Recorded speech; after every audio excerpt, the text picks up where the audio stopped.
Құлақтан кіріп бойдалар әсемен мен тәттігі.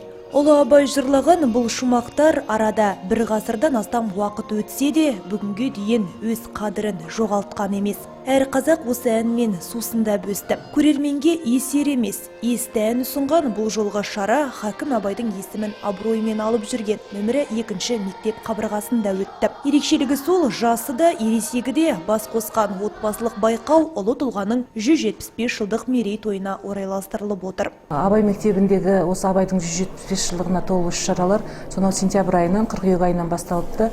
Міне қазір де жалғасын тауып жатыр.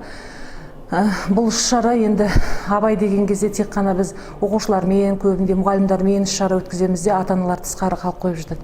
Сондықтан мектеп ұжымы өздері жоспарлаған екен, жоспарларында бар екен, осы отбасылық бір іс-шара өткізейік деп.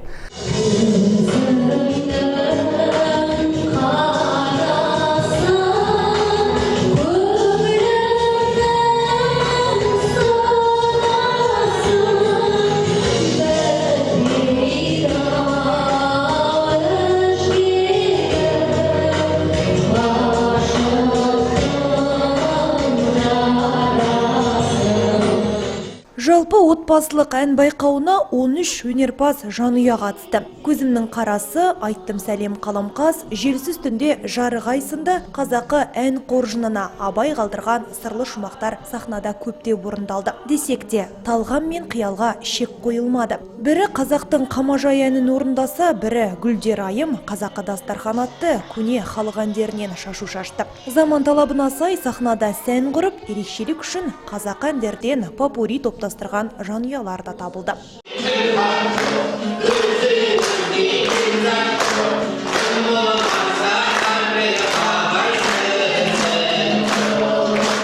Айта кетейік, атаулы байқау тағы бір маңызды датаны топтастырып отыр. Нақтырақ айтсақ, осыдан ширек ғасыр бұрын сол кездегі қала әкімі Жұматаевтың қаулысымен нөмірі 2 мектеп атына Абай есімі берілген. Бүгінде арада 25 жыл уақыт өтсе де, қазақы қаймағы бұзылмаған білім ордасы шәкірттерімен даралануда дейді шараға қазылық еткен ардагер ұстаз Раушан Рахметоллақызы. Осы Абай атындағы нөмірі 2 орта мектепте 1987-88 оқу жылынан 2000-2001 жылға дейінгі уақытта қызмет істедім. 10 шілдесі ұмытпасам мектебімізге Абай аты берілді. Міне Абайдың несі, енді Абайды не деп айтуға болады? Енді Абайды әдебиетшілердің барлығы, әдебиетшілер ғана емес, бүкіл қазақ қауымымыз қазір дүние жүзі мойындады десем, қате болмайтын шығар. Мына жастарға бүгінгі өткізіп атқан іс-шараға сондай риза боп, толқып тұрмын, айтатын сөзімді айта алмай тұрмын. Әлгі білімдіден шыққан сөз талаптыға болсын кез, нұрын сырын көруге көкіректе болсын көз дейді. Міне бүгінгі бір ерекшелігі, бүгінгі өткізіп жатқан іс-шараның ата-аналар, балалар үйінің ішімен, отбасымен тойлап жатыр. Соған ерекше толқып тұрмын.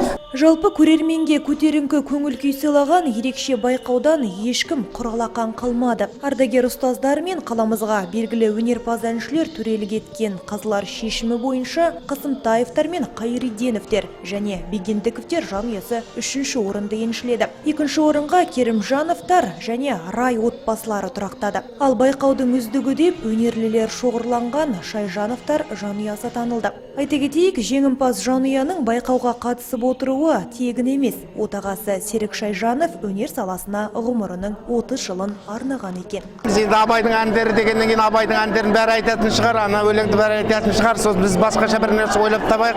Жаңағы попури жасасақ қайтады деп, сол енді мамасы Күмісай енді жылдам жаттап алады, бірақ бір-екі қайталаса.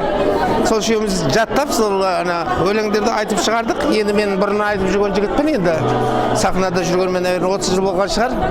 Енді артында мінекей осындай ұрпағым бар. Мен 4-ші сыныпта оқимын. 4-ші сыныпта оқимын. Менің апайым Баян Серікова, Акишева Баян Серікова. Біз осы сайысқа көп дайындалдық. Осы сайысқа біздің апайымызға рахмет, бізді қабылдаған үшін. Және мен ата-анама рахмет, осындай көп нәрсені үйреткені үшін. Сондықтан мен барлықтеріне рахмет айтамын. Білім мекемесінің маңызды мерекелерге арнап ойластырған жоспарлары бұнымен бітпейді. Алдағы уақытта қалалық, тіпті облыстық деңгейде түрлі білім мен спорттық шаралар қолға алынып, көпшіліктің басын тоғыстырады дейді мектеп әкімшілігі. Дария Досмағамбетова, Ризабек Жақыпов, арнайы жаңалықтар үшін.